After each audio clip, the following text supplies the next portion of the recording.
पैसा से सत्ता और सत्ता से पैसे का जो गेम चल रहा है, मुझे ऐसा लगा कि ये इसके खिलाफ हम लोग को आवाज़ उठानी चाहिए। ऑन रिकॉर्ड में बोल रहा हूँ, हमारे ज़िले में जितने विधायक हैं, कहीं खड़े करके उनसे केवल मीनिंग पूछा जाए विधायक का मतलब क्या होता है, और लिखते हैं अपने आप को सदस्य बिहार विधानसभा, वो किसी का जवाब नहीं दे पाएंगे। जो संघर्ष करेगा उसे सब चीज़ पता है, और संघर्ष बहुत कुछ सिखला देता है। जिसको विरासत में ही कुर्सी मिला वो क्या जाने।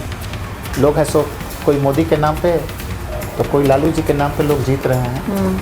जब आप संघर्ष करके अपने बल पे कभी चाहिए चुनाव में, तब पता चले कि कहाँ हैं आप। तो आप मानते हैं कि बिना पैसे के किसी व्यक्ति को टिकट मिल जाता है आज के समय में किसी भी पार्टी से? इसमें हम लोग दूसरे को किसी को नहीं देंगे। बाकी लोगों को ठीक है, आप की मजबूरी है, पार्टी चलाना है, पैसे की आवश्यकता है, ठीक है, उन लोगों को दीजिए। लेकिन कुछ परसेंट टिकट तो रिजर्व अपने उन कार्यकर्ताओं के लिए रखना चाहिए था कि जो लोग घर से भी गाली सुनते हैं, समाज में भी गाली सुनते हैं। एक कार्यकर्ता को कितने स्तर पे कोई फायदा भी नहीं है। 5 साल मेहनत करता है और 1 रुपए का कमाई नहीं होती है इसको। तो मुझे ये बताइए कि 10 ऐसी प्रमुख समस्याएं बताइए जो बीजेपी की सरकार रहते हुए भी वहाँ समाधान नहीं हो पाए। आपको मैं बताऊं, सड़कों की स्थिति इतनी दयनीय है।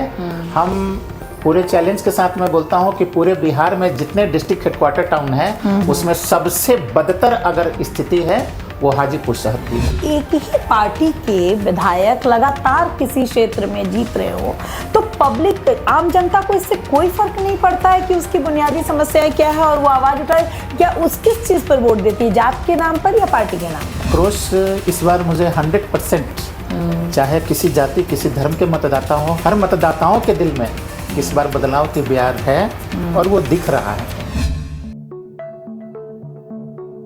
Hello and welcome to my podcast unplugged Amrita. और जैसा कि आप जानते हैं कि मैं बात करती हूँ अपने पॉडकास्ट में मेरे दिल से निकलकर आपके दिल तक पहुँचने वाली इसी, और अक्सर मैं कोशिश करती हूँ कि जन सरोकार के मुद्दों को उठाऊँ, जो आम आदमी के लिए ज़रूरी है उसको उठाऊं। लेकिन आज मैं पहली बार चुनावी मुद्दे पर बात करने वाली हूं। और जैसा कि आप जानते हैं कि बिहार में चुनाव की घोषणा हो गई है और 2025 में बिहार विधानसभा के चुनाव होने हैं। सभी पार्टियों ने अपनी अपनी कमर कस ली है और सभी लोग अपनी अपनी तैयारियों में जुट गए हैं। जहां हर पार्टी की तरफ से अपने अपने उम्मीदवार हैं और सभी उम्मीदवार अपने चुनाव क्षेत्र में जाकर प्रचार कर रहे हैं, वहाँ कुछ ऐसे भी उम्मीदवार हैं जो किसी पार्टी से नहीं जुड़े हैं और वो निर्दलीय उम्मीदवार के तौर पर अपने चुनावी जो रणनीति है उसको बना रहे हैं और लड़ना चाहते हैं निर्दलीय उम्मीदवार के तौर पर। अभी तक कई बार बहुत सारे निर्दलीय उम्मीदवार चुनाव लड़ते हैं, लेकिन जहाँ तक बिहार के परिप्रेक्ष्य में मैंने देखा है कि एक ही पिछले विधानसभा चुनाव में भी एक ही निर्दलीय उम्मीदवार जीत कर आया और जो आज हमारे बिहार सरकार में मंत्री भी हैं। तो इस रिगार्डिंग आज मेरा ये पॉडकास्ट है कि एक ऐसा चेहरा जो किसी पार्टी से नहीं जुड़ा है लेकिन जनता में बहुत इम्पैक्टफुल रहा है, बहुत प्रभाव छोड़ता है अपने सामाजिक सरोकार से जुड़कर, और जिस तरह के मुद्दे होते हैं समाज से उससे वो जुड़ते हैं, सीधे सीधे जनता से उनका जुड़ाव होता है।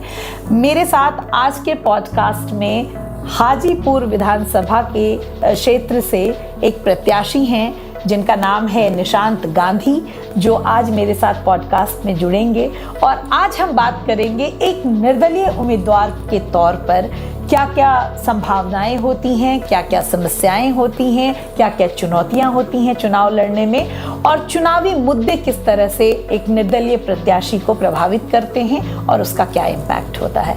तो बहुत बहुत स्वागत है निशांत जी आपका। नमस्ते। आप हमारे पॉडकास्ट में लोगों को भी आप हमारे पॉडकास्ट में आज आए हैं कि सब ने अपनी अपनी कमर कस ली है, आप भी फील्ड में उतर गए हैं और आप इस साल चुनाव लड़ने वाले हैं।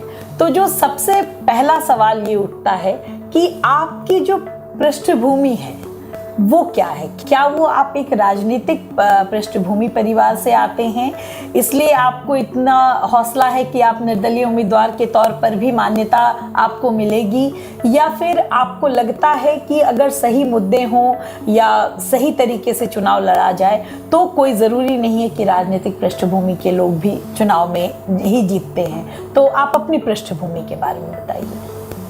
जी, ऐसा है कि हमारा कोई राजनीतिक पृष्ठभूमि नहीं है जी मैं एक सामान्य परिवार से आता हूँ। जी हमारे पिताजी सामाजिक और सांस्कृतिक, राजनीतिक और आध्यात्मिक क्षेत्र में भी उन्होंने काफ़ी काम किया है और हमारे पिताजी की भी एक पहचान बहुत बड़े पैमानों पे है। राजनीति मैं सामाजिक सरोकार से मैं रिलेटेड हूँ, जुड़ा हुआ हूँ और उस पर हम लोगों ने काफ़ी काम किया है, सामाजिक पृष्ठभूमि से होने के कारण है सो। और मुझे जीवन में सबसे ज़्यादा जो सुकून जो मिलता है जिस कामों को करके, तो ये सामाजिक जो क्षेत्र है उस पर मैंने काम किया है। सबसे ज़्यादा मुझे आत्मिक संतोष मिला है और ये लगभग 15-20 वर्षों से ये हमारा चल रहा है। कई क्षेत्रों में सामाजिक में, बेसिकली हेल्थ सेक्टर में, ग्रामीण क्षेत्रों में, युवाओं के लिए नशा निवारण पे, हर क्षेत्रों में हम लोगों ने काम किया है। और रही बात राजनीति की, तो राजनीति का भी मेरुदंड समाज सेवा ही है। बिल्कुल। आज का जो राजनीति है वो विशुद्ध रूप से वो व्यवसाय का रूप ले चुका है। बिल्कुल।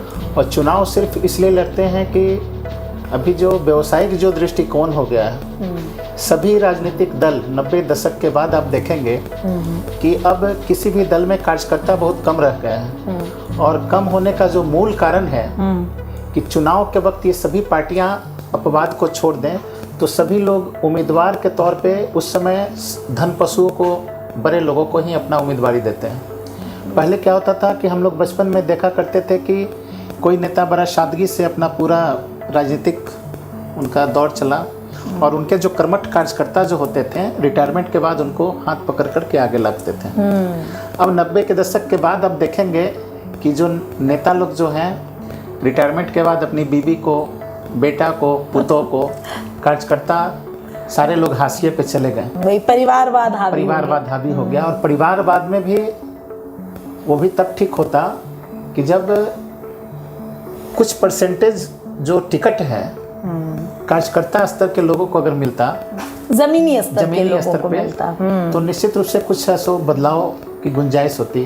अभी 100%। और यही कारण है कि हम लोग कभी किसी राजनीतिक दल का कोई कार्यकर्ता नहीं बनाया। पूरे जीवन में मैंने कभी किसी का झंडा नहीं उठाया, इसमें हमारा ज़मीर इसकी इजाज़त नहीं देता। जब मैं देखता हूँ तो ये सत्ता से पैसा, पैसा से सत्ता और सत्ता से पैसे का जो गेम चल रहा है, मुझे ऐसा लगा कि ये इसके खिलाफ हम लोग को आवाज़ उठानी चाहिए। और लोकतंत्र में अधिकार है सबको अपनी आवाज़ उठाने की। आवाज़ जिस दिन उठना बंद हो जाएगा तब तो समाज ही खत्म हो जाएगा। मुझे ऐसा लगा तो हमने ये शुरू किया है। इसीलिए आप निर्दलीय उम्मीदवार के तौर पर लड़ते हैं?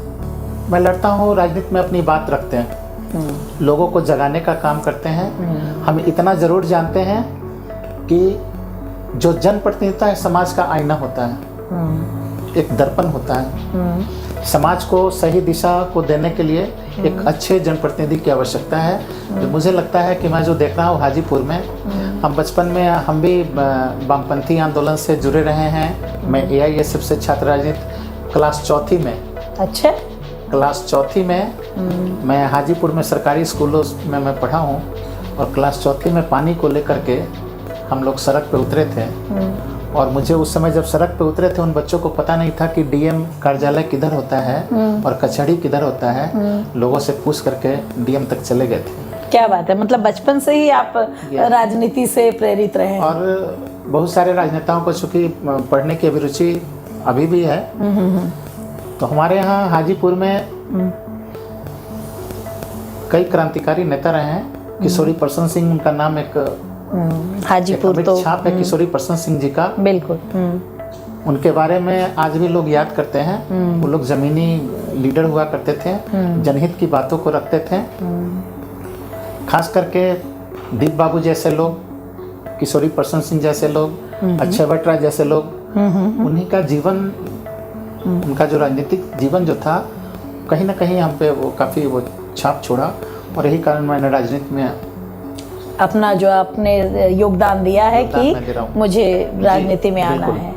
एक सवाल और है आपसे इसी से रिलेटेड कि जब आप निर्दलीय उम्मीदवार के रूप में, आपने कहा कि जो राजनीति व्यवसाय बनता जा रहा है उसके खिलाफ आप चाहते हैं कि आवाज उठे और इसीलिए आपने अपने आप को निर्दलीय प्रत्याशी। पहले छोटी छोटी चीजों पे, सामाजिक सरोकार को लेकर के बड़े बड़े आंदोलन हो जाया करते थे, सड़कों पे लोग उतरते थे, और आजकल बड़ी बड़ी चीजों पर भी कोई आंदोलन, खामोशी हो गई है। अब किन्हीं भी राजनीतिक दलों की टोटल ताकत जिले में देखेंगे कि एक पुतला को बना करके 10-5 लोग किसी चौराहे पे खड़े होकर के उसके पुतले को जला देना, बस इतना ही किसी राजनीतिक दल की ताकत रह गई। और 2-4 मीडिया, वो भी मेन मीडिया नहीं, वो उसका भी मकसद यही होता है कि कल अखबार में बस आ जाए, खबर आ जाए। वो जनता से कोई लेना देना नहीं है। इसका बस मूल जो कारण है वो यही है कि राजनीतिक दलों में जो ये विसंगतियां जो आई है, ये लोकतंत्र के लिए ठीक चीज नहीं है।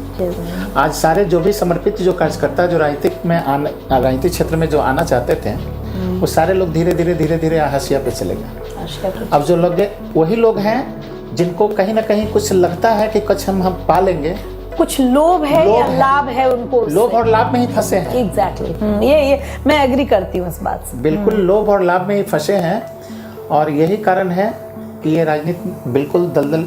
लोग वोट तो पा लेते हैं, लेकिन रियल मामले में हम लोग सभी लोग आत्मसमीक्षा करें, नेताओं के प्रति आम जनता का एक जो सम्मान होना चाहिए वो सम्मान बिल्कुल नहीं है। और वो शायद इसलिए है क्योंकि नेताओं ने अपने उस सम्मान को खुद ही गवा दिया है। जी बिल्कुल, उसमें किसी का कोई रोल नहीं है, क्योंकि उनकी महत्वाकांक्षा, उनका स्वार्थ इतना हावी हो गया। किसी भी पार्टी की बात आप उठा लीजिए, जब हम ये कहते हैं कि नहीं फलाना पार्टी वाले बहुत अच्छे हैं, चिलाना पार्टी वाले, ऐसा कुछ भी नहीं है।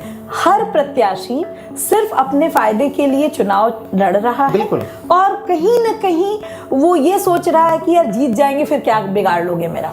ये एक प्रतिभावान लोगों की कदर किसी राजनीतिक दल में नहीं है। जो भी ज्यादा आवाज उठाएंगे उसकी आवाज दबा दी जाएगी। बिल्कुल बिल्कुल बिल्कुल। तो हाजीपुर में इतने बड़े बड़े नेताओं का आपने नाम लिया, इतने बड़े बड़े लोगों का नाम लिया, साथ में एक और नाम जुड़ा जो हाजीपुर की राजनीति, रामविलास पासवान, जो कहा जाता है कि सामाजिक समरसता के लिए उन्होंने पूरा जीवन काम किया। तो क्या उनसे आपको कोई प्रेरणा मिली? मैं उनका सम्मान करता हूँ, उनके लिए मेरे दिल में आदर है, क्योंकि लंबे समय तक नेतृत्व किए हैं। निश्चित रूप से हम कह सकते हैं कि स्वर्गीय रामविलास पासवान जी ने हाजीपुर का नाम को राष्ट्रीय मानचित्र पर लाया, नो डाउट। बट आज भी जिला मुख्यालय अप्रॉक्स 1975-1976 में ये वैशाली जिला आकार लिया है। जिला 1975-76 में ये जिला मुख्यालय पटना से सटा हुआ है, ये हाजीपुर। लेकिन आज भी जब वहाँ जाएंगे, जो मूलभूत, जो एक शहर को जो मूलभूत जो आवश्यकताएं हैं, वो कहीं कुछ आपको नहीं दिखेगा। बड़ी बड़ी चीजें भले हो गई, लेकिन घर से जो व्यक्ति निकलता है कहीं बाहर, आज चाहे वो सड़क का मामला हो, जल जमाव का मामला, पार्किंग का मामला हो, जो बुनियादी जो आवश्यकताएं हैं, उससे आज भी वो महफूज है। तो हाजीपुर जो विधानसभा क्षेत्र है, उसकी जो मूलभूत समस्याएं हैं, वो जो आपने अभी 2-3 गिनाई, इसके अलावा और वहाँ पर क्या ऐसी समस्या है जिसके लिए आज तक इतने नेता हुए लेकिन उन्होंने कुछ नहीं किया? सबसे बड़ा चीज़ है कि कोई भी जो सरकारी योजनाएं जो बनती है, उसकी मॉनिटरिंग जो होना चाहिए ईमानदारी से, वो नहीं होती है। कोई जनप्रतिनिधि, और ऐसा है कि कार्यपालिका पे अंकुश लगाने के लिए ये हमारा जो विधायिका है, जो हमारे जनप्रतिनिधि हैं, हमको याद आता है राजनीति के सबसे बड़े पुरोधा राम मनोहर लोहिया जी। वो कहते थे कि घोड़ा जो है, उन्होंने कार्यपालिका को घोड़ा का संज्ञा दिया और विधायिका को उन्होंने ऐसा घुड़सवार का संज्ञा दिया। अच्छा, और न्यायपालिका को कोई संज्ञा नहीं दिया? नहीं बता रहा, उन्होंने बताया कि घुड़सवार अगर अच्छा होगा तो घोड़ा पे चढ़ते ही घोड़ा सरपट दौड़ेगा। बिल्कुल, एकदम। लेकिन घुड़सवार अगर कमजोर होगा तो घोड़ा उसे दुलत्ती मार करके गिरा देगा। आज स्थिति है कि विधायिका जो है कार्यपालिका के हाथों की कठपुतली बनी हुई है, बनती जा रही है, बन गई है ऑलमोस्ट। मैं ऑन रिकॉर्ड में बोल रहा हूँ, हमारे जिले में जितने विधायक हैं, कहीं खड़े करके उनसे केवल मीनिंग पूछा जाए विधायक का मतलब क्या होता है और लिखते हैं अपने आप को सदस्य बिहार विधानसभा, वो किसी का जवाब नहीं दे पाएंगे। हम लोग बचपन में देखे हैं विधायकों की क्या ताकत, कहीं किसी चीज़ों को बोल दिए अगर 5 लोगों के बीच में तो कानून बन जाता था। और आज ये लोग जो है बंडमरू की तरह सारे जो जनप्रतिनिधि हैं वो कार्यपालिका के हाथों की कठपुतली बनकर के ये लोग घूम रहे हैं। उसका मूल कारण जो है ये लोग बस और बस केवल अपने निजी स्वार्थ के लिए, सरकारी योजनाओं से कमीशन कैसे मिल जाए, बस इसी चीज़ों के लिए ये लोग 5 साल जो है टिके रहते हैं और अपना प्रॉफिट लेकर निकल जाते। इनको कोई समाज से कोई लेना देना नहीं है। ये लोग केवल और केवल सत्ता के गलियारों में घूमना है, बड़े नेताओं तक उनकी कुछ कैसे बनी रहे, बस इतना ही से मतलब है। उनके आसपास कुछ चाटुकार लोग हैं, वो लोग जय हो करने में लगे और हैं। जो उनको बताया जाता है बस वो ही सुनते हैं, क्योंकि उनको जमीनी हकीकत से तो कुछ पता भी नहीं है। उनको पता है कि कौन सी योजनाएं आई है, उस योजना में मुझे लाभ क्या मिल सकता है, बस इतना ही उन्हें। और ये सभी जनप्रतिनिधियों की ये लगभग सभी लोगों की स्थिति है, सभी लोगों तो की। आप क्या मानते हैं कि जो राजनीति थी अब वो व्यवसाय बन चुकी है सभी लोगों के लिए? 100%। आप नाम बता दें, आप पूरे बिहार में 5 ऐसे जनप्रतिनिधि का नाम बता दें जिन्होंने समाज में अपने जो भी राजनीतिक दल से वो जुड़े रहे हों और बहुत अच्छा जमीन पे काम किए हों और काम के आधार पे उनको टिकट मिल गया हो। ऐसा आप 5 नाम पूरे बिहार में किसी भी राजनीतिक दल में नहीं बता सकते हैं। उसका जो मूल कारण है कि वो लोग सारे राजनीतिक दलों को चाहिए। आप अभी देखे होंगे लोकसभा चुनाव में भी काफी हल्ला हुआ, सारे राजनीतिक दलों ने एक दूसरे पे आरोप प्रत्यारोप लगाया। आपने इतना करोड़ लेकर के टिकट दिया, आपने इतना करोड़ लेकर के टिकट दिया, और सब तो करोड़ ले देकर टिकट दे ही रहे हैं। बस सिर्फ आरोप लगाते हैं। आरोप भी वही लोग लगा रहे हैं जो खुद कहीं ना कहीं या तो लिए हैं चाहे दिए हैं। आरोप लगाने वाले भी वही हैं जो कहीं ना कहीं दिए हैं या कहीं लिए हैं। तो आप मानते हैं कि बिना पैसे के किसी व्यक्ति को टिकट मिल जाता है आज के समय में किसी भी पार्टी से? नहीं, स्ट्रीमलाइन में जो भी राजनीतिक दल है, खास करके दोनों गठबंधन में जो भी राजनीतिक दल है जुड़े हुए, सारे लोगों की हाल यही एक तरह की है। और लगातार 5-10 वर्षों में कई अखबारों में भी खबरें आई, लोगों से भी खबरें आई। आप कोई नाम बता दीजिए। आप अगर नौकरी में रोस्टर होता है कि भाई ये महिलाओं के लिए आरक्षित है, ये दलितों के लिए आरक्षित है, ये जनरल है, ये महिलाओं के लिए है, तो राजनीतिक दलों में भी कम से कम एक कैटेगरी बनाते कि भाई 30% जो टिकट है हम अपने समर्पित कार्यकर्ताओं के लिए हम वो टिकट रखे हैं, इसमें हम लोग दूसरे को किसी को नहीं देंगे। बाकी लोगों को ठीक है, आपकी मजबूरी है, पार्टी चलाना है, पैसे की आवश्यकता है, ठीक है, उन लोगों को दीजिए, लेकिन कुछ % टिकट तो रिजर्व अपने उन कार्यकर्ताओं के लिए रखना चाहिए था कि जो लोग घर से भी गाली सुनते हैं, समाज में भी गाली सुनते हैं। एक कार्यकर्ता को कितने स्तर पे कोई फायदा भी नहीं है। 5 साल मेहनत करता है और 1 रुपए का कमाई नहीं होती है उसको।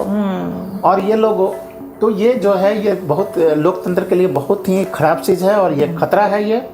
और हम लोग जो आवाज उठा रहे हैं उसका मूल जो कारण है ये।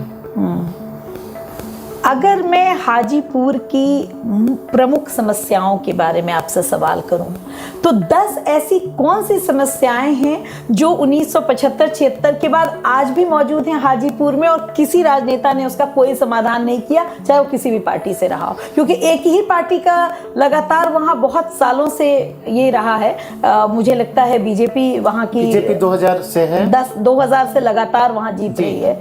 और तो मुझे ये बताइए कि 10 ऐसी प्रमुख समस्याएं बताइए जो बीजेपी की सरकार रहते हुए भी वहां समाधान नहीं हो पाए। आपको मैं बताऊं कि हाजीपुर जो शहर है ये पटना का एक उपनगरीय बिल्कुल टाउन है, बहुत बगल में है जी। आज भी चलने के लिए कहीं कोई सड़क नहीं है। अच्छा, सड़कों की स्थिति बहुत खराब है। सड़कों की स्थिति इतनी दयनीय है, हम पूरे चैलेंज के साथ मैं बोलता हूं कि पूरे बिहार में जितने डिस्ट्रिक्ट हेडक्वार्टर टाउन है उसमें सबसे बदतर अगर स्थिति है वो हाजीपुर शहर की है। और मुझे ऐसा लगता है कि बहुत कंजेस्टेड भी है, मतलब कोई पार्किंग कहीं कुछ नहीं है, कोई ट्रैफिक नियम नहीं है।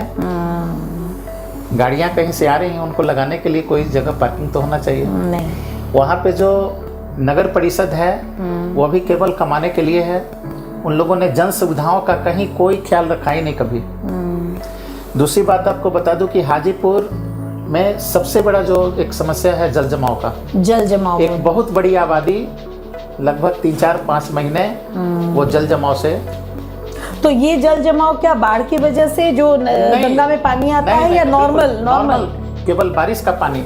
हाजीपुर में 10 मिनट अगर पानी हो जाए, 5 मिनट पानी हो जाए, अधिसंख्य एरिया में पानी लग जाता है, सड़कों पे पानी लग जाता है। तो जनप्रतिनिधि इसके लिए कुछ नहीं करते? उनके पास कोई विजन ही नहीं है। कोई विजन नहीं है।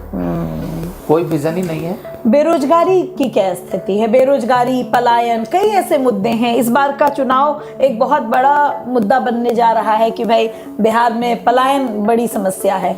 तो और क्या क्या मुद्दे? बेरोजगारी की क्या हालत है वहाँ? स्वास्थ्य की क्या स्थिति है? शिक्षा की स्थिति के क्षेत्र में सदर अस्पताल को एक बिल्डिंग के रूप में दिखा दिया गया। अच्छा, वहाँ कोई सुविधा उपलब्ध नहीं? लेकिन सुविधाओं के नाम पे अगर थोड़ी सी कोई एक्सीडेंटल कोई बात आ जाए, वो सीधे उसे रेफर कर देंगे PMCH। अच्छा, वहाँ पे कोई सुविधा कोई वहाँ पे देखने के लिए नहीं है कि इमरजेंसी सुविधा डॉक्टर हैं नहीं है। डॉक्टर अगर हैं तो वो कितना है सो समुचित रूप से लोगों के लिए काम कर रहे हैं। OPD चल रहा है नहीं चल रहा है, कोई देखने वाला। शिक्षा की स्थिति?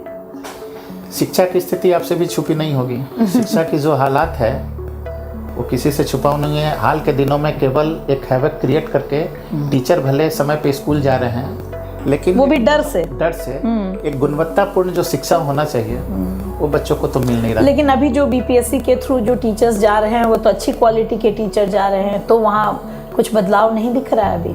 बदलाव बस दिख रहा है कि बच्चे स्कूल जा रहे हैं और उनको खाना मिल रहा है। लेकिन बच्चे क्या उनको मिल रहा है, वो सीख क्या रहे हैं? एक आंकड़ा कहता है कि हमारे जो बिहार की जो एजुकेशन की स्थिति है, बेसिक एजुकेशन की, कि क्लास 4वीं-5वीं के बच्चों को भी सही तरीके से जोड़ घटाव और गुणा नहीं आता है। ये 8वीं क्लास के लोगों को, 8वीं क्लास के हैं उनको नहीं पता है। और आप बच्चों को छोड़ दीजिए, ऐसे हम शिक्षक लोगों का मैं सम्मान करता हूँ, लेकिन कहीं ना कहीं ये जो त्रिस्तरीय पंचायती राज को जब मिला शिक्षक को लोगों को, उसमें कहीं ना कहीं भारी विसंगतियां हुई। ऐसे शिक्षक शिक्षिका आ गई जिनको खुद ही लिखने नहीं आता है। बात सही है। और ये बहुत बड़ा एक और समस्या है कि रोजगार की क्या स्थिति है हाजीपुर में? अगर युवाओं की बात करें हम, तो वहाँ पे क्या स्थिति आपको दिखती है रोजगार के क्षेत्र में? और बेरोजगारी किस हद तक आपको वहाँ नजर आती है? देखिए, हाजीपुर में तो अभी जो बिजनेस का हाल है, जो भी संभ्रांत बड़े बड़े बिजनेसमैन लोग थे, वो धीरे धीरे यहाँ से पलायन करके दूसरे जगह चले गए। हाजीपुर में जो भी प्रतिष्ठित बड़े बिजनेसमैन थे, उन्होंने अपने कारोबार को समेट लिया। और केवल इसलिए नहीं कि बिजनेस घाटे में जा रहा था, बहुत सारी चीज़ें हैं। राजनीतिक दबाव, वहाँ पे जो सुरक्षा है, असुरक्षित माहौल, ये बहुत सारा कारण है जिसके कारण लोगों ने अपना व्यापार को समेट कर दूसरी जगह लोग चले गए।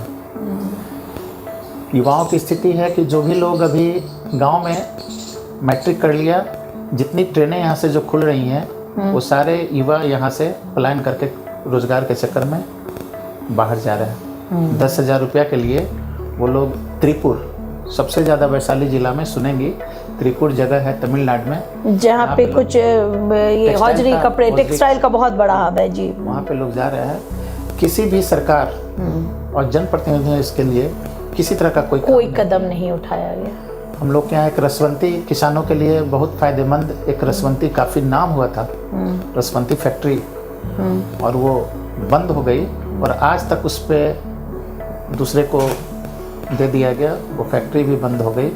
जितने जो फैक्ट्री हैं वो बस उसमें महज कुछ फैक्ट्रियां चल रही हैं, बाकी सारे फैक्ट्री। तो हाजीपुर तो इंडस्ट्रियल एरिया है, फिर भी नहीं? इंडस्ट्रियल एरिया है, रोजगार उत्पन्न नहीं करती लोकल लोगों के लिए वो? नहीं, उसमें तो ठेकेदारी प्रथा है। अच्छा, एक बहुत बड़ा मामला है जो कोई जनप्रतिनिधि ने इस पर ध्यान नहीं दिया। ठेकेदारी प्रथा है। जो कॉर्पोरेट सेक्टर है, किसी एक दबंग व्यक्ति को पता है कि आप इसका व्यवस्था कीजिए, आप ही उसमें बहाल कीजिए, पैसा मैं आपको दूंगा और आप उसे क्या देंगे वो आप तय करेंगे। और यही कारण है कि वहाँ के युवाओं को रोजगार, उस फैक्ट्री तो है लेकिन वहाँ पर रोजगार के लिए कोई व्यवस्था। हाजीपुर केले का इतना बड़ा उत्पादक माना जाता है, हाजीपुर में बहुत केला है, तो क्या केला उत्पादन वहाँ के रोजगार युवाओं के लिए रोजगार जनरेट नहीं कर पा रहा है?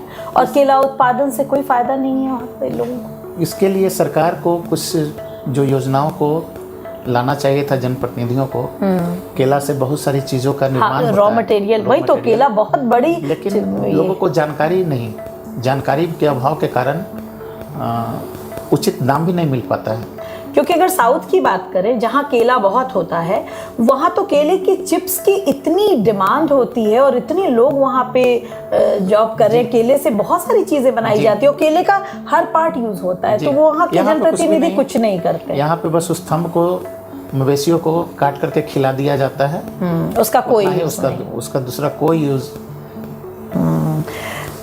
हाजीपुर के ग्रामीण और शहरी क्षेत्र के जो मतदाता हैं उसमें आपको क्या अंतर लगता है, और क्या बेसिक प्रॉब्लम है कि ग्रामीण क्षेत्र का भी विकास नहीं हो पा रहा और शहरी क्षेत्र तो खैर? देखिए, आज के डेट में हाजीपुर में, शहर में और गांव में कितने प्रतिशत मतदाता होंगे? दोनों 23 पंचायत है हाजीपुर विधानसभा में। ओके, 23 पंचायत और हाजीपुर नगर परिषद क्षेत्र का 45 वार्ड मिलाकर के ये विधानसभा है। हमें लगता है कि अप्रोक्स लगभग 40 और 60 का मामला है।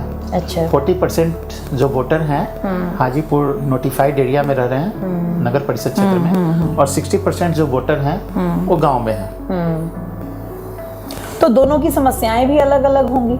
बिल्कुल, कुछ कॉमन है और कुछ, चूँकि उसका दायरा जो है अधिकतम 8 किलोमीटर का दायरा में ही वो हाजीपुर विधानसभा क्षेत्र वो सिमटा हुआ है।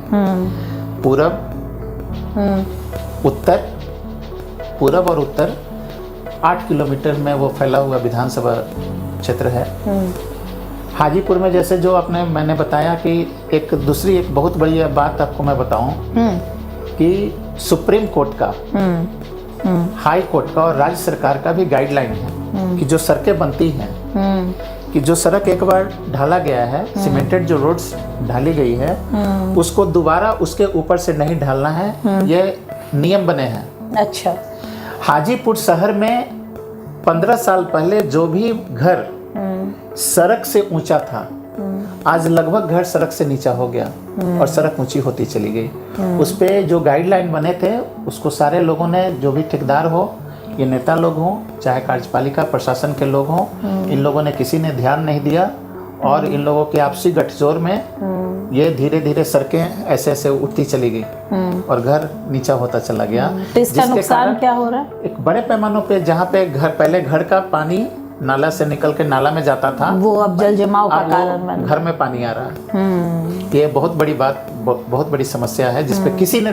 कभी कोई आवाज भी, किसी जनप्रतिनिधि ने इस पे ध्यान नहीं दिया और लगातार ये बहुत बड़ी समस्या है। तो इसके लिए शहरी विकास मंत्रालय वगैरह का कोई रोल नहीं, किसी ने कभी नहीं। रोज दिन, हर साल दर साल वो सड़कें एक तरफ से बनती हैं और दूसरी तरफ से वो टूटती जाती है। तो मेरा एक सवाल है यहाँ पर कि एक ही पार्टी के विधायक लगातार किसी क्षेत्र में जीत रहे हो, तो पब्लिक, आम जनता को इससे कोई फर्क नहीं पड़ता है कि उसकी बुनियादी समस्याएं क्या है और वो आवाज उठाए? क्या उस किस चीज पर वोट देती है, जात के नाम पर या पार्टी के नाम पर? पहले तो निश्चित रूप से लोग ये राजनीतिक दल धर्म के नाम पे, जाति के नाम पे लोगों को मोबिलाइज ज़्यादातर कोशिश करते थे, लेकिन हाल के दिनों में एक नई बयार वही है, मतलब लोगों में आक्रोश है। आक्रोश इस बार मुझे 100%, चाहे किसी जाति किसी धर्म के मतदाता हो, हर मतदाताओं के दिल में इस बार बदलाव की बयार है और वो दिख रहा है। मैं लगभग रोज दिन 300-400 घरों में मैं पदयात्रा कर रहा हूँ, हर लोगों से मैं मिल रहा हूँ। एक प्रत्याशी के तौर पे जब किसी से भी, हमारे विरोधियों से भी बात करेंगी तो जरूर बोलें कि निशांत गांधी एक अच्छा सामाजिक कार्य करता है, उसको कोई डिनाई नहीं कर सकता। बट राजनीति के मुख्य धारा में चूंकि 2 पार्टियां आ जाती हैं, वहाँ पे हमसे किसी का कोई विरोध नहीं है, हमसे किसी का विरोध नहीं है, लेकिन इस बार जो है मैं देख रहा हूँ कि हर लोगों में एक बदलाव की बयार है और हम देख रहे हैं कि इस बार बदलाव निश्चित रूप तो से। आपको लगता है कि एक निर्दलीय उम्मीदवार के रूप में आप बीजेपी जो देश की सबसे बड़ी पार्टी है उसके वहाँ विधायक हैं, तो आप उनसे मुकाबला कर पाएंगे? जनता से बड़ी शक्ति किसी राजनीतिक दल की नहीं है। सही बात। जनता जिस दिन चाह लेगी, जनता जिस दिन कदम बढ़ा देगी, तो किसी की मजाल नहीं है। ऐसा कुछ नहीं है कि आप देखे होंगे बहुत सारे लोग निर्दलीय जीते हैं। मैंने सुना कि आप अभी एक पार्टी जन सुराज जो आई है और बहुत सारे ऐसे जन मुद्दों पर वो काम कर रही है, प्रशांत किशोर जी की पार्टी, तो मैंने सुना कि आप अभी जन सुराज से जुड़ने वाले हैं और इस बार का चुनाव हो सकता है कि आप जन सुराज से लड़ें। तो आपका इसके बारे में क्या ओपिनियन है? मतलब क्या आप वाकई सोच रहे हैं ऐसा? मुझे ही नहीं, पूरे बिहार में हर नौजवान, हर महिला, आधी आबादी, समाज के हर तबका को जन सुराज और उनके सूत्रधार प्रशांत किशोर से बहुत आशा है। अच्छा। और निश्चित रूप से मैं कह सकता हूँ कि पहली बार किसी राजनीतिक दल का जो सर्वे सर्वा नेता हो वो ऑन रिकॉर्ड मंच पे आकर के बोल रहा हो कि मैं इस चुनाव में एक भी दागी उम्मीदवार, बाहुबली उम्मीदवारों को टिकट पार्टी नहीं देने जा रही है। जन सरोकार से जुड़े लोग, उन्हीं को टिकट दिया जाएगा और किसी भी स्तर पे अगर पार्टी से कोई चूक अगर हो गई हो तो आप पार्टी के उम्मीदवार को वोट नहीं देके आप अच्छे उम्मीदवार को, ये पहली बार मैं किसी नेताओं से मैंने ऑन रिकॉर्ड, मैं पहले किसी भी राजनीतिक दल में नहीं रहा, लेकिन हाँ आम आदमी पार्टी के विचारों से भी मैं काफ़ी प्रभावित रहा। चूँकि आंदोलन से उपजी हुई पार्टी थी, बिहार में चूँकि उनका कोई जनाधार है नहीं, और प्रशांत किशोर जी ने ये जो मुहिम जो छेड़ा है, हम उस मुहिम में उनके साथ हैं और पिछले 2-3 महीने से उनके संपर्क में भी उनके लोग लगातार हमसे संपर्क में हैं कि निशांत जी आप पार्टी में आइए, आप जैसे लोगों को पार्टी की आवश्यकता है। मैंने उन्हें बताया कि भैया हमारी उम्मीदवारी तय है, जैसे कल पूरब में सूरज का उगना तय है, निशांत गांधी अपनी झंडे को लेकर के, उम्मीदवारी को लेकर के तय है। उन लोगों ने काफ़ी दबाव और जिला स्तर पे जो पार्टी के जो वरीय नेता हैं उन लोगों का भी प्यार आशीर्वाद मिला और आप कह सकती हैं कि अभी जन सुराज के जो सूत्रधार हैं प्रशांत किशोर, उनके विचारों को हम लोग जन जन तक पहुंचाने का पहुंचा रहे हैं। और निश्चित रूप से मैं आपको कह सकता हूं कि एक बहुत बड़ी आबादी, चाहे वो जिस जाति का हो, धर्म का मतदाता हो, हर मतदाता इस बार हाजीपुर विधानसभा में इस बार बदलाव, और जब हाजीपुर में बदलाव होगा हम कह सकते हैं कि बिहार में भी बदलाव होकर रहेगा और अगली सरकार जन सुराज की सरकार होगी।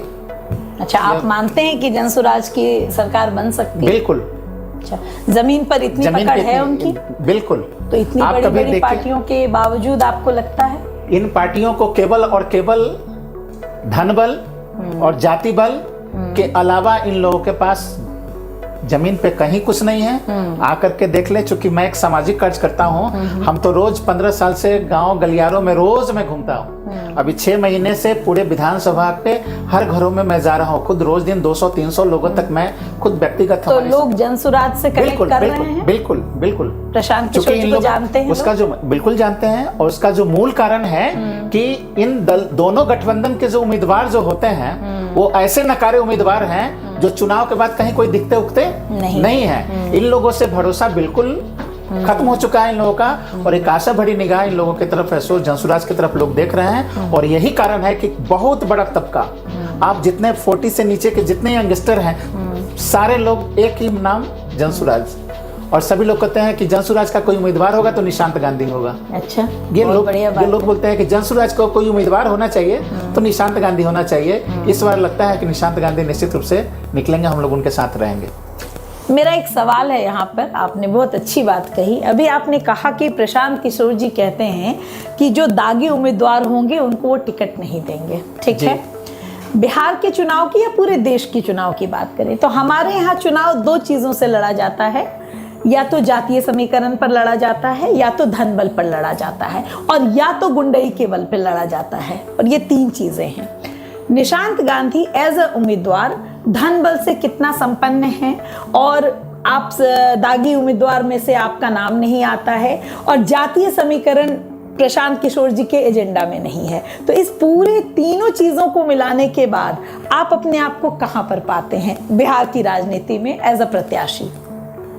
चुनाव में जो साधन संसाधन की जो जरूरत होती है, पूरे वैशाली जिला में किसी भी दल का नेता या किसी दल का प्रत्याशी साधन संसाधन में हमसे आगे नहीं हो सकता है। उसका जो मूल कारण है कि हमारी पैठ समाज के अंतिम पायदान तक है। और यूं आप कह दें कि लोकतंत्र में अगर प्रत्येक साल चुनाव होगा तो निशांत गांधी झंडा लेकर के हर साल चुनाव लड़ने का मादा रखता है। भले मेरे पास पैसा नहीं है, लेकिन मुझे जो एक समाज के बीच में जो मैंने काम किया है, हमारा जो विश्वास भरोसा, लोगों के अंदर जो मुझ पे जो विश्वास भरोसा है, उसके बल पे सारी चीज़ें उपलब्ध हो जाती है।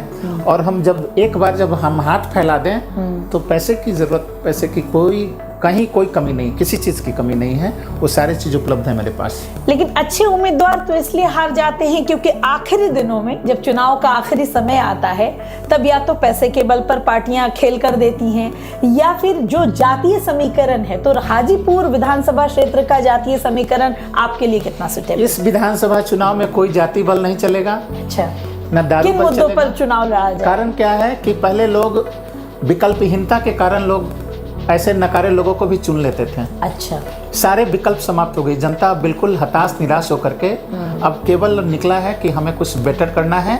और हम सभी लोगों को जनसुराज भी कह रही है, प्रशांत किशोर जी हम भी लोगों को बता रहे हैं। अब तक आप पार्टी के नाम पे, जाति के नाम पे, धर्म के नाम पे तो देते रहे हैं, लेकिन कभी आप अपने बच्चों के खातिर, शिक्षा के खातिर, स्वास्थ्य के खातिर कभी उसको आपने ऐसो मुद्दा नहीं बनाया।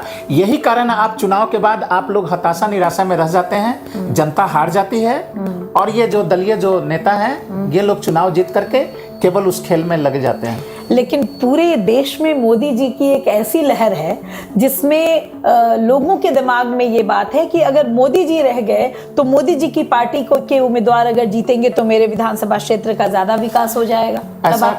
ऐसा कुछ भी नहीं है। जमीन पर ऐसी कोई बात नहीं है। विधानसभा का चुनाव में आम जो मतदाता होता है वो अपने जनप्रतिनिधि की तरफ देखता है, वो मोदी जी की तरफ और नीतीश जी की तरफ, उन लोगों की तरफ नहीं। कुछ परसेंटेज लोग हैं, लेकिन एक बहुत बड़ी आबादी इस बार चूंकि विकल्प समाप्त हो चुका है और सारे लोग हताश निराश है। घर से निकलते हैं लोग घंटों लाइन में लग करके वोट गिराते हैं, कुछ तो उनके मन में रहता होगा, ख्वाब रहता होगा, सारे चकनाचूर हो गए। इसलिए इस बार जो आप यकीनन तौर पे आपको मैं बता रहा हूँ, इसलिए नहीं कि उस पार्टी में मैं जुड़ गया हूँ और उनके साथ हूँ, इसलिए नहीं। हम जो जमीन पर जो अपने जो नजरिए से मैं एक न्यूट्रल होकर के मैं जो देख रहा हूँ, हाजीपुर में एक बहुत बड़ी बयार जनसुराज के पक्ष में वो दिख रहा है। प्रशांत किशोर जी कहते हैं कि जैसे ही वो चुनाव जीतेंगे वो पहला सिग्नेचर शराबबंदी को खत्म करने पर करेंगे। उससे आप कितना सहमत हैं? देखिए, शराबबंदी का जो कानून जो है, इस कानून से किसी को फायदा है नहीं। बिल्कुल, आप मानते हैं कि बिल्कुल ये बिना मतलब का कानून है। इसके पहले लोगों में जन जागृति का काम होना जरूरत था। समाज में लोगों को बताने की जरूरत थी कि शराब उनके लिए कितना नुकसान है, आपके परिवार के लिए, बच्चों के लिए। आप जितना जो कमाई करते हैं, गरीब लोग को जाकर के जो नशा में धकेल देते हैं, आपका स्वास्थ्य खराब, उसके कारण पूरा परिवार जो बर्बाद हो रहा है। अवेयरनेस फैलाने की जरूरत थी, जनप्रतिनिधि से लेकर के समाज नीचे स्तर पे। लेकिन ये कहीं कुछ हुआ नहीं और ये शराबबंदी कर दिया गया। लेकिन उसके एवज में हो क्या रहा है, सारे पुलिस जो इससे कुछ लोग जो जुड़े हैं, रेवेन्यू तो घटा हो रहा है, लेकिन उसके नाम पे तो रेवेन्यू तो सरकारी सिस्टम में घाटा हो रहा है, लेकिन बैकडोर से तो फायदा ही हो रहा है लोगों को।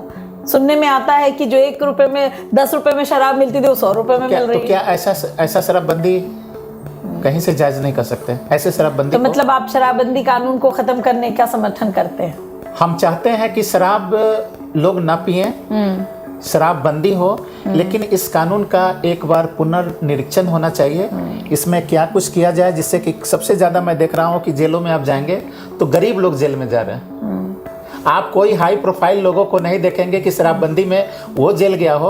आप रोज दिन कोर्ट कचहरी से जेल में अगर उसका आंकड़ा अगर निकालें तो अधिकतम वो लोग हैं जो रोज कमाते खाते हैं, उन लोगों को जेल में डाला जा रहा है। जबकि जिससे जो कमाई करने वाले लोग हैं, बड़े सिंडिकेट लोग हैं, ये तो सारे लोग हैं सो सत्ता में बैठे हुए, सत्ता के गलियारों में वो लोग चक्कर लगा रहे हैं और उसका एक बड़ा इनकम इन सभी राजनीतिक दलों को जा रहा है। और यही कारण इसका खामियाजा समाज का जो अंतिम तबके का जो लोग है वो उसका खामियाजा उसको भुगतना। कुछ लोग ऐसा कह रहे हैं कि आरजेडी इस बार के चुनाव में बहुत हावी रहने वाली है जमीनी स्तर पर, ग्रामीण क्षेत्र में, तो उसके बारे में आप अपने विधानसभा क्षेत्र में क्या देखते हैं और आरजेडी को आप किस तरीके से देखते हैं एज अ प्रत्याशी? हाल के दिनों में चूंकि सरकार के जो मुखिया नीतीश कुमार हैं, हमें जो लग रहा है, हम उनके प्रति भी मैं उनका सम्मान करता हूँ। कुछ तो काम उन्होंने किया, लेकिन क्या है कि अभी उनको कुछ काम किया या उन्होंने बहुत काम किया, यहाँ पे मैं थोड़ा सा मैं भी इस चीजों को मैं मानता हूँ, लेकिन उन्होंने लोकतंत्र को हाशिए पे रख दिया। मैं इसलिए इस बातों से मैं कतई इत्तेफाक नहीं रखता हूँ कि बिहार में लोकतंत्र हाशिए पे चला गया। अघोषित आपातकाल की स्थिति है बिहार में। अच्छा, लोगों की आवाज क्षेत्र में, किसी क्षेत्र में जनता की आवाज कुंद कर दी गई और ये अफसरशाही इतनी बेलगाम कि पूरे देश के किसी राज्यों में इतना बेलगाम नहीं जितना पूरे बिहार में अफसरशाही बेलगाम है। टॉप टू बटम सारे लोग, जनता की आवाज, कहीं कोई जनता आवाज नहीं उठा सकती है और इसके लिए दोषी मैं नीतीश जी को मैं मानता हूँ। उसका जो मूल कारण है, नीतीश जी अब तक कभी भी 2005 से अब तक वो विधानसभा को रिप्रेजेंट नहीं करते हैं। वो बैकडोर से मुख्यमंत्री बने हैं। अगर वो किसी विधानसभा को रिप्रेजेंट करते तो उनको जनता की समस्या उनको समझ में आती, जनता क्या है। लेकिन वो तो विधान परिषद से वो आते हैं। उनके डिप्टी सीएम भी वही लोग रहे हैं, मरहूम मोदी जी, सुशील कुमार मोदी जी भी, वो भी ऐसो बैकडोर से ही आते रहे। और यही कारण है कि उन लोगों को जमीन का पता नहीं है कि जनता क्या चाहती है, जनता का क्या दर्द है। इन चीज़ों को इन लोगों ने ध्यान नहीं रखा और ये अफसरों को, भ्रष्ट अफसरों को आगे करके, और ये चीज़ लोकतंत्र में ठीक नहीं है।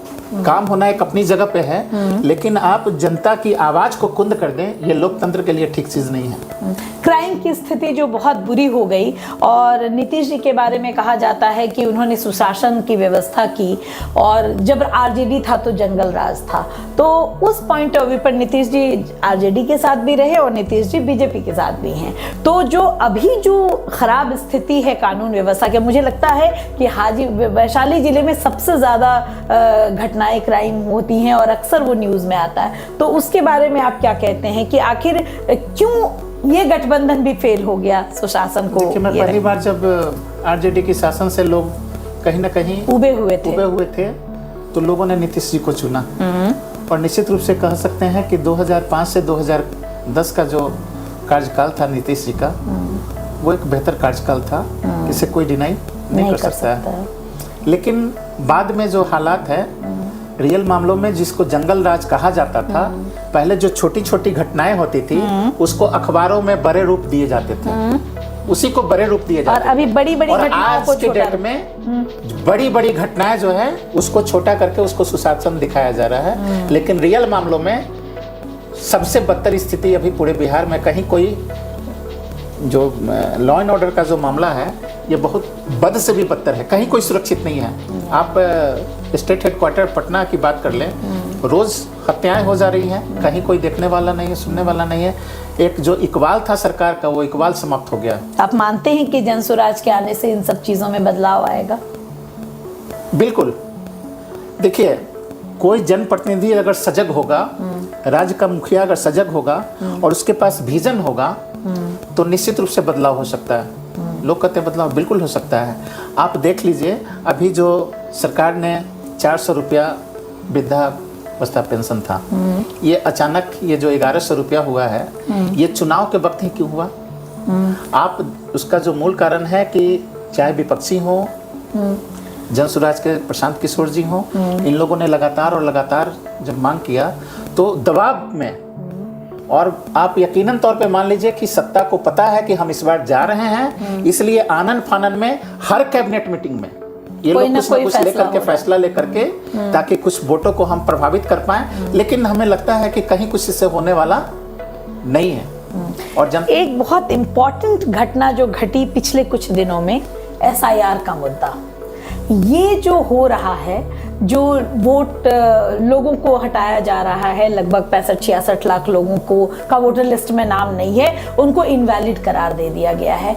और इसमें कांग्रेस ने एक बड़ी भूमिका निभाई है, या जो भी उन्होंने, राहुल गांधी ने, उनके रिप्रेजेंटेटिव ने जो भी मुद्दा देश के सामने लाया है, ये कितना असर डालेगा इस चुनाव पर, 2025 के विधानसभा चुनाव पर बिहार में? देखिए, राजनीतिक बात करें तो अलग है, लेकिन जमीनी जो बात है कि ये सरकार की कहीं ना कहीं है सो वोटों को प्रभावित करने के लिए, अपने पक्ष में चुनाव जीतने के लिए, ये जो चुनाव के वक्त इस तरह का होना, ये ठीक चीज़ नहीं है। और अभी तो सुप्रीम कोर्ट में अभी एक डिसीजन भी आया है। आपको मैं एक उदाहरण के तौर पर दूं, आज भी 70% घरों में कहीं कोई उसका सर्वे नहीं हुआ है। घर बैठे ही सारा चीज हो गया है, जिसका मन में आया नाम छाटा, किसी का है ये चीज है। सो मेरे पास भी साक्ष्य, कम से कम 100 साक्ष्य है जो हम ला करके रख देंगे। लेकिन तो हम धन्यवाद करते हैं, आभार प्रकट करते हैं सर्वोच्च न्यायालय का, उन्होंने संज्ञान में लिया है और उन्होंने ये गाइडलाइन दिया है अपना कि आप जो भी लोगों का नाम काटे हैं उसका कारण क्या है, उसका आप सारी चीज़ों को डिस्प्ले करके बताएं। अगर है सो सत्ता पक्ष के लोगों का कहना है कि बांग्लादेशी, रोहिंग्या, बहुत सारी चीज़ें को उन लोगों ने की, वैसे लोगों का, भाई सत्ता आपकी है, सरकार आपकी है, 20 साल से आप हैं, फिर ये कैसे उन लोगों का नाम चला? और ये घुसपैठ कैसे हो गया भाई? ये तो सबसे ये तो आपका फेलियर है। आपका ये फेलियर है, आपकी सरकार फेलियर है। ये नाम कैसे चलाया भाई? और आप विपक्ष पर आरोप लगाते हैं। आरोप विपक्ष पे लगा रहे हैं, ये बिल्कुल गलत चीज है। आप जिसका है आप सार्वजनिक कीजिए कौन लोग हैं, उसका वेरीफाई कराइए ऐसो। बिल्कुल। और ये जो 2 जगहों से नाम का, तो उसके बाद भी कई लोगों का रोज आ रहा है कि 2-2 जगह से मरे हुए लोग जिंदा हो रहे हैं, जिंदा लोग मर रहे हैं, ऐसे चल रहा है ये बिल्कुल। और ऐसे भी आज तक हम लोग कहते हैं कि दुनिया के सबसे बड़े लोकतांत्रिक देश होने का दम्भ भरते हैं भारत, लेकिन आज भी मैं बता दूं कि ये जो वोटर लिस्ट जो है वो 20% हमेशा है सो वो गलत है। पिता के जगह पति का नाम, पति के जगह पिता का नाम, औरत के जगह मर्द का नाम, मर्द के जगह महिला का फोटो, महिला के जगह पुरुष का फोटो, ये आज तक इसमें विसंगतियां तो हैं, काफी विसंगतियां। लेकिन अगर बात सुधारने की बात नहीं हुई, उसको हटाने की बात और एक इनवैलिड तरीके से हटाने की बात वो आज मैं बता दूं आपको, अगर कोई 18 साल का कोई युवा हो चुका है, अगर नाम अगर जुर्माना है, उसको सरकारी जो अमला है उस सिस्टम में दौड़ के रह जाएगा, नाम बहुत जल्दी नहीं आ सकता। कितने लोग हैं, हजारों लोग का नाम आवेदन गया लेकिन उनका नाम नहीं जुड़ पाया, कोई सिस्टम ही नहीं है, उनको कोई पर्ची नहीं मिलता है। एक टाइम के बाद सरकार का नियम ये होना चाहिए कि जब आप पूरा डिजिटल कर रहे हैं तो जो इस देश का नागरिक 18 साल का हो गया उसका स्वतः नाम मतदाता सूची में जुड़ जाना चाहिए था। उसके लिए उस सिस्टम में उसको जाने की जरूरत, जब आप डिजिटल इंडिया की बात कर रहे हैं, जब आप है सो आधार है, उसका सारा चीज़ आपके पास डेटा है, वह स्वतः उसमें कन्वर्ट हो जाना चाहिए था। लेकिन आज तक इस पे किसी जनप्रतिनिधि, कोई शासन सत्ता ने इस पे ध्यान नहीं दिया। तो प्रशांत किशोर की पार्टी से जब आप जुड़ना चाह रहे हैं या जनसुर आ जाएगी तो ऐसी चीज़ों को सुधारने की कोशिश होगी? बिल्कुल। देखिए, आम जनता क्या चाहता है, जिन चीज़ों से उसको रोज रूबरू होना पड़ता है, छोटी छोटी जो सरकारी, जो कार्यालय में जो काम आधे घंटे में 1 घंटा में हो सकता है, लेकिन जो सरकारी जो कर्मचारी हैं उनकी अमानवीय जो तौर तरीके हैं, घूसखोरी भ्रष्टाचार के कारण उनको जो रोज दिन दोहराया जाता है, आम जनता क्या चाहता है, छोटी छोटी चीज़ों से जिनसे रोज रूबरू हो रहा है वो सिस्टम ठीक हो जाए, लोगों का भला हो जाएगा। और निश्चित रूप से हम कह सकते हैं जिस तरीके से दिल्ली में अरविंद केजरीवाल, आम आदमी पार्टी ने जनता का इकबाल को जीता था और शासन सत्ता में वाकई में काम किया। और लोकतंत्र में हार जीत अपने जगह पे है, सत्ता किसी की बकौती नहीं होती है, हार और जीत तो होती रहेगी, लेकिन ये पक्ष हो चाहे विपक्ष हो, या कोई इस बात से नकार नहीं सकता है कि अरविंद केजरीवाल की सरकार ने शिक्षा और स्वास्थ्य के क्षेत्र में जो काम किया दिल्ली में, वो एक नजीर रहा है। और हमें लगता है कि उनके लिए प्रशांत जी ने भी काम किया था, उस सरकार को बनाने में कहीं ना कहीं कंधा उन्होंने भी लगाया था। और तो उन्होंने तो मोदी जी को भी बनाने में कंधा लगाया है, कंधा लगाया है। तो निश्चित रूप से कह सकते हैं कि बहुत सारी चीज़ों का एक नई सुबह दिख रहा है बिहार वासियों को, और सारे लोग प्रशांत किशोर को आशा भरी निगाह से देख रहे हैं। आपका मानना है कि बीजेपी, आरजेडी, जेडीयू, एलजेपी ऐसी बड़ी पार्टियों के रहते हुए भी प्रशांत किशोर एक मतलब चिराग के रूप में उभर कर आएंगे इस पार्टी में इस साल के चुनाव में? बिल्कुल है। आप देख रही होंगे कि किसी भी राजनीतिक दल का नेता, बड़ा नेता जन सुराज पे और जन सुराज के सूत्रधार प्रशांत किशोर पे हमलावर नहीं हो रहा है। उनको पता है कि अगर इनके खिलाफ अगर हम बोलेंगे तो हमारा खटिया खरा, जबकि वो बड़े बड़े नेताओं के ऊपर हमला कर रहे हैं, सबूत के साथ हमला कर रहे हैं। यह इस बात का परिचायक है कि सबको डर किसी से है तो जन सुराज और प्रशांत किशोर जी से है। चलिए अगर मान लेते हैं कि आप जन सुराज के निर्दलीय से उम्मीदवार होते हैं और आप चुनाव जीत जाते हैं, तो आप हाजीपुर विधानसभा क्षेत्र के लिए जो पहला 100 दिन होगा उसमें क्या क्या बदलाव लाएंगे और क्या ऐसे मुद्दे हैं जिसको आप पकड़ लेंगे कि ये मुझे करना है? देखिए, ऐसा है कि मुझे अपना परिचय देने की ज़रूरत, मैं जिस क्षेत्र में मैं काम किया हूँ हाजीपुर में, मैं खुद को जितना जानता हूँ उससे ज़्यादा लोग मेरे बारे में वहाँ के लोग जानते हैं। मैं इतना ही मैं संदेश पूरे हाजीपुर वासी को मैं देना चाहता हूँ कि एक सजग जनप्रतिनिधि क्षेत्र में भूचाल ला सकता है और सारा जो सिस्टम जो फेल्योर है वो सिस्टम दुरुस्त होगा, इसकी मैं गारंटी देता हूँ। अच्छा। और बहुत बड़ी बड़ी बातें करके तो कुछ होता नहीं है, लेकिन मैं इतना जानता हूँ कि कोई जनप्रतिनिधि अगर सजग है, उसके पास विजन है और नीयत अगर सही है तो सारी समस्याओं का समाधान है। और नीयत नहीं है, सजगता नहीं है, विश्वसनीयता नहीं है तो बातें तो बहुत बड़ी बड़ी होती। चुनाव जीतने के लिए आप देखिए नेता लोग क्या करते हैं, केवल वोट लेने के लिए वो ऐसी ऐसी बातें कर जाते हैं जिनसे उसका धरातल से कोई लेना देना नहीं होता है। और यही कारण है कि जो आम जनता का नेताओं पर से जो विश्वास खत्म हुआ है कि ये लोग केवल चुनाव जीतने के लिए गलत सलत बात करते हैं। 3 बार आप निर्दलीय उम्मीदवार से खड़े हुए जी। तीनों बार आप हारे जी। शायद ये चौथी बार आप मैं एक बार आपको मैं इस पे मैं रोकना चाहता हूँ। राजनीति मेरा सेवा है, राजनीति मेरा पेशा नहीं है। और राजनीति हम विचारों को, अपने विचारों को मैं लोगों तक रखता हूँ। और लोकतंत्र में नेता हारता जीतता नहीं है, जनता हारती है। बिल्कुल बिल्कुल। इस बात से मैं बिल्कुल इत्तेफाक, अगर ऐसा होता कि अगर मेरा ये पेशा होता तो शायद दोबारा मैं चुनाव नहीं लड़ता। और मैं चुनाव को पूरे ताकत के साथ अपनी सारी साधन संसाधन को लेकर के मैं डटता हूँ, चूंकि अपनी मैं विचारों को रखता हूँ। हमारे चेहरे पे कभी आपने मलिनता नहीं देखा, मैं इतना काम करता हूँ। अभी उसी से जुड़ा हुआ ये सवाल है मेरा कि 3 बार आप हारे, आप चौथी बार लड़ेंगे। अगर आप जनसुराज से नहीं लड़ते हैं, ये कहें कि मैं 3 बार 4 बार चुनाव लड़ा, मैं 3 बार 4 बार चुनाव लड़ा, हाँ। हार और जीत नहीं, मैं चुनाव लड़ा और चुनाव में फिर लड़ा हूँ। और जब तक हमारे शरीर में सांस चल रहा है, ये चुनाव में लोकतंत्र पे अपनी बातों को रखने, अगर आपको टिकट मिले या नहीं मिले आप चुनाव जरूर लड़ेंगे। बिल्कुल। और हमारी तैयारी है, पूरे विधानसभा क्षेत्र के हर लोगों को ये बात पता है।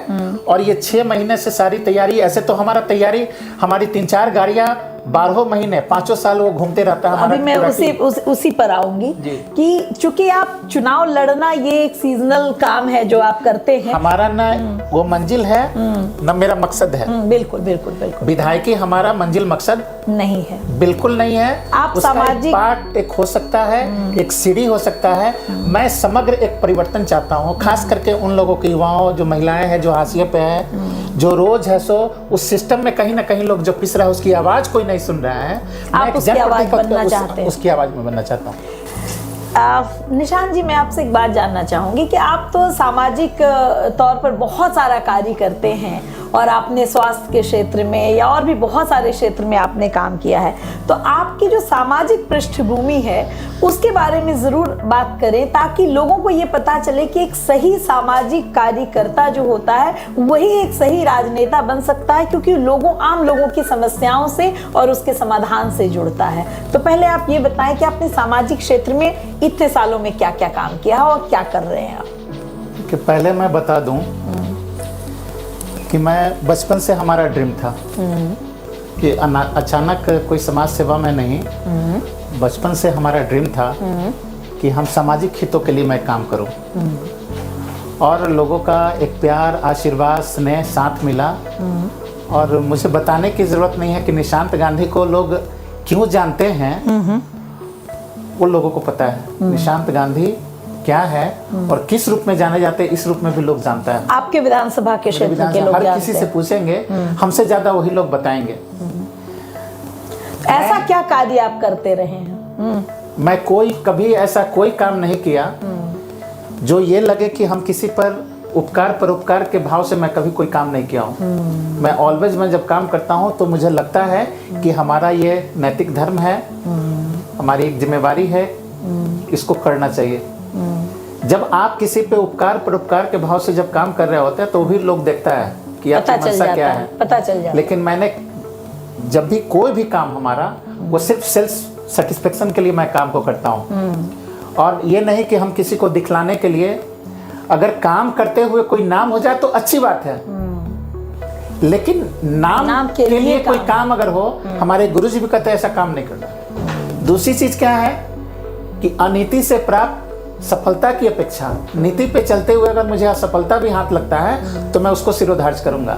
लेकिन सत्ता में जाने के लिए, विधायकी करने के लिए हम कोई गलत रास्ता चुने, ये जिंदगी में मैं कभी नहीं करूंगा। मैं भरोसा पूरे आपको मैं दे रहा हूँ और पूरे विधानसभा क्षेत्र वासियों को कि गलत सलत चीजें नहीं, जो सही चीजें हैं उसी का।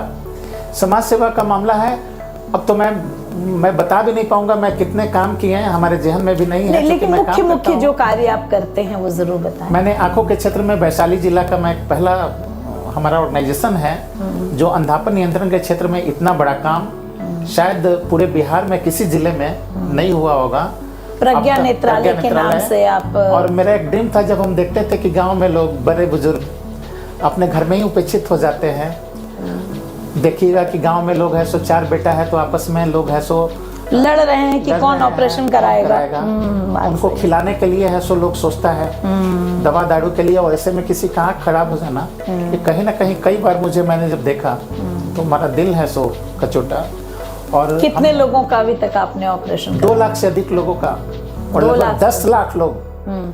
आपको मैं बता दूं कि बहुत सारे गांव में लोग तो मुझे डॉक्टर के रूप में मुझे जानते हैं। अच्छा। कि ये डॉक्टर साहब हैं, जबकि मैं केवल उसको मैं मॉनिटरिंग करता हूं, संचालित करते हैं। हाँ, मुझे बहुत सारी चीज़ों के बारे में जानकारी है, मैं संचालित करता हूँ। और गुरु सत्ता की कृपा है, लोगों का, उन गरीबों की दुआओं का असर है, उन बुजुर्गों की दुआओं का असर है कि एक बहुत बड़ा सेटअप आंखों का सारा चीज़ है। 2 लाख से ऊपर लोगों का तो आंखों का ऑपरेशन हुआ।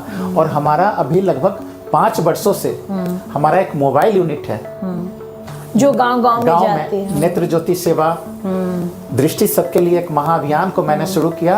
और हमारे मेडिकल टीम गाड़ी में पूरा सेटअप लेकर के रोज किसी न किसी गांव में जाकर के उन लोगों का 100-200 लोगों का रोज ये काम चल रहा है। ये एक बहुत बड़ा काम है। आमतौर पे आप देखेंगे कि मेडिकल से रिलेटेड डॉक्टर तक जाने के लिए किसी गरीबों को बहुत सोचना पड़ता है। आमतौर पे हाजीपुर में कहीं भी जाएंगे 500 रुपया से कम का ओपीडी फी कहीं नहीं है। घर से निकलना है एक बुजुर्ग को, घर से निकल करके डॉक्टर तक जाना है, फिर उनके लिए एक आदमी की जरूरत है। 2 आदमी का घर से निकलकर डॉक्टर तक जाना आना, दिन भर का समय, पैसा, आप सोच सकते हैं। तो आप सेवा ही वहाँ पहुँचा देते हैं, जन जन तक, लोगों तक, हॉस्पिटल।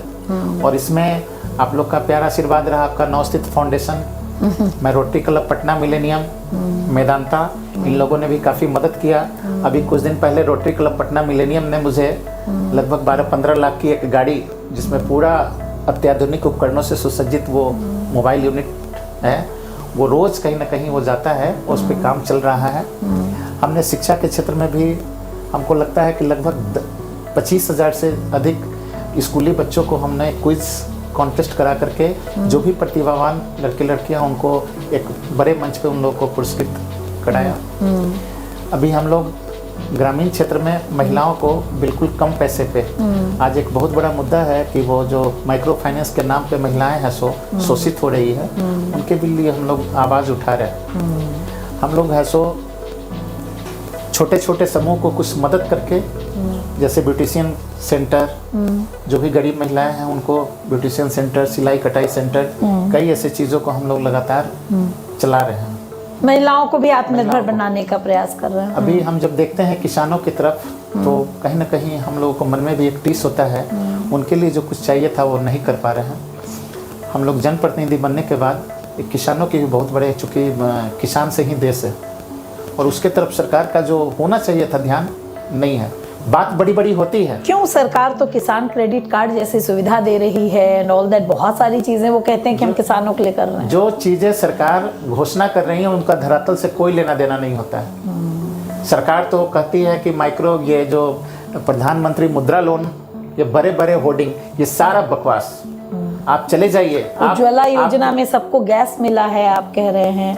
आप जाकर के आप धरातल पे पूछिए उन महिलाओं से क्या स्थिति है। आप जिस मुद्रा लोन की बात कर रहे हैं, आप बैंक चले जाइए, आपका पैसा बैंक में है, लेकिन आपको 10,000 रुपया लोन अगर लेना पड़े तो आपका पैर का चप्पल खिंच जाएगा। लेकिन सरकार है सो केवल झूठा डाटा, जिसका नतीजा ये माइक्रो फाइनेंस और सूदखोरी जो है वो चरम, गांव-गांव तक चरम पर है। आपकी कौन सी ऐसी व्यवस्था है भाई? आप एक तरफ कह रहे हैं मुद्रा लोन, कितने लोगों को मुद्रा लोन दे दिया, फिर आखिर है सो ये जितने गली गली में ये माइक्रो फाइनेंस खुल गया और लोगों से चक्रवृद्धि ब्याज के रूप में लेकर के कितने महिलाएं, कितने गाँव में लोग है सो सुसाइड कर लिया। किसान भी कर रहे हैं, सुसाइड कर लिया, क्योंकि किसानों की तो मजबूरी है। लोन बैंकों में दलाली है, सारे बैंक में कुछ दलाल हैं, और किनको क्या करना है नहीं करना उनके नाम पर है सो ये लोग।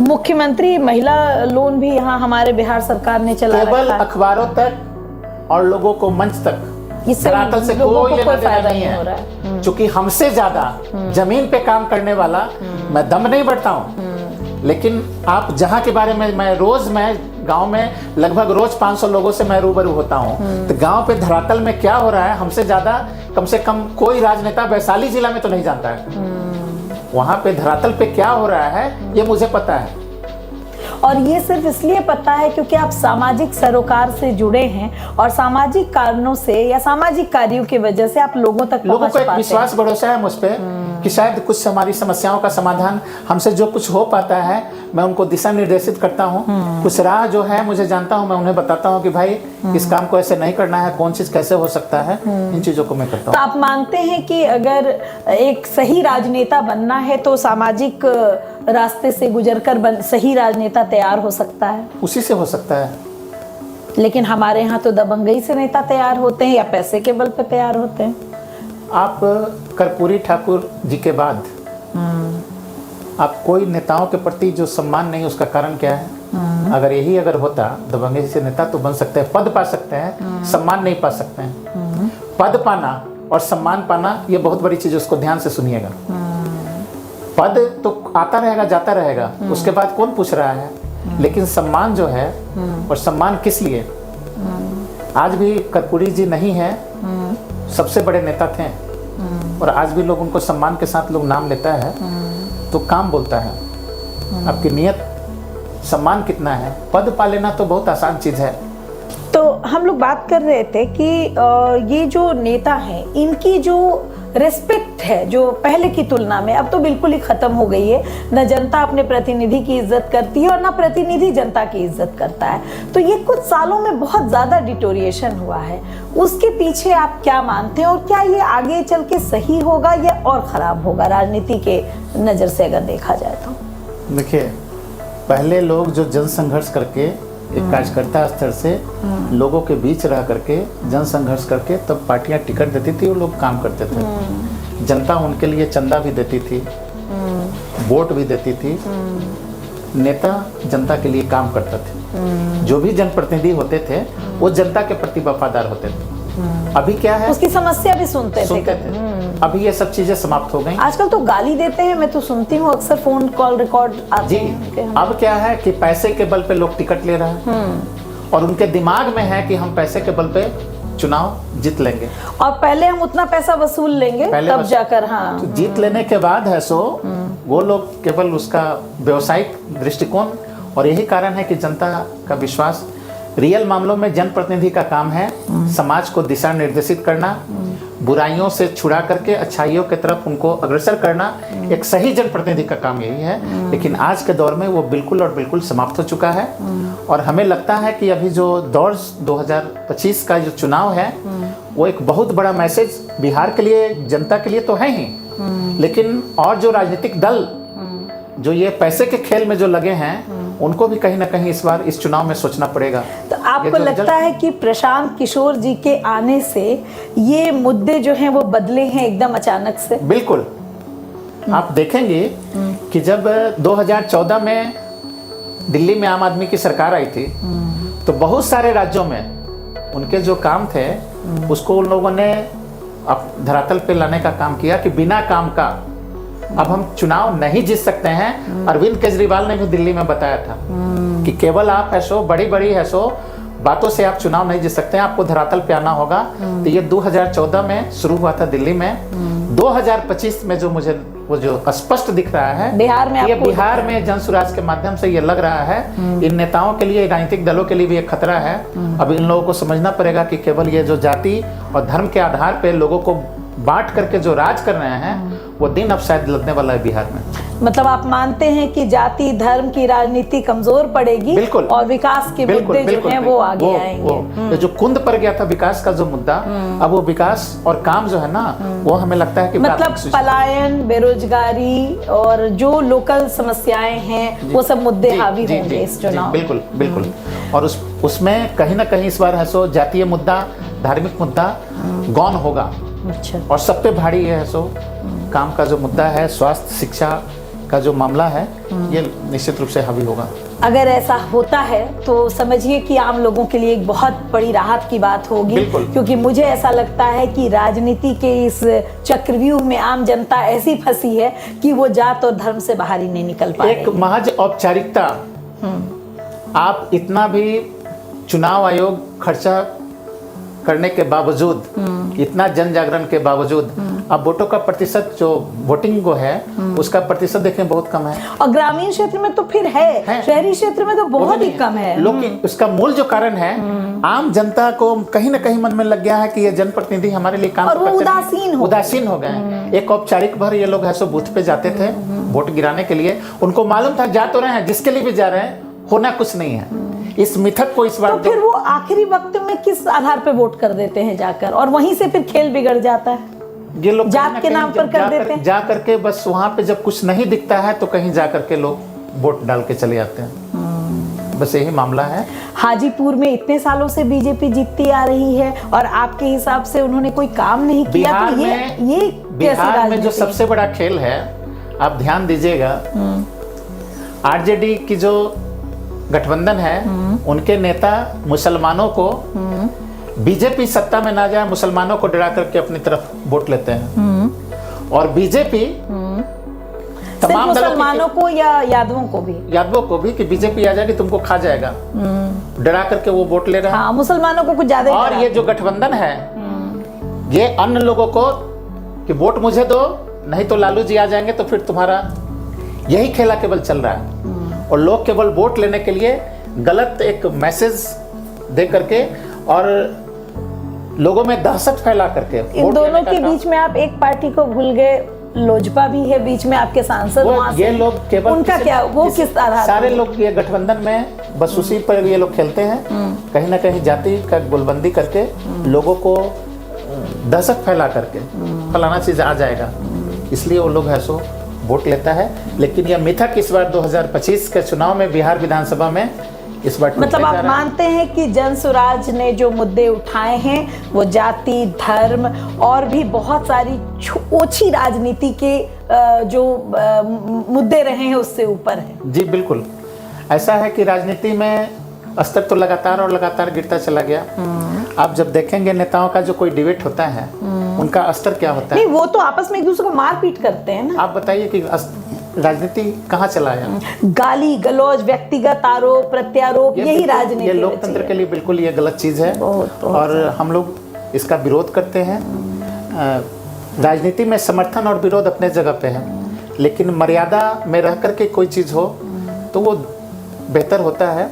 लेकिन आज की जो राजनीति है, चूंकि जब गलत सलत लोग जब चुनाव में जब आएंगे, राजनीति में आएंगे, तो गिरावट होना तय है।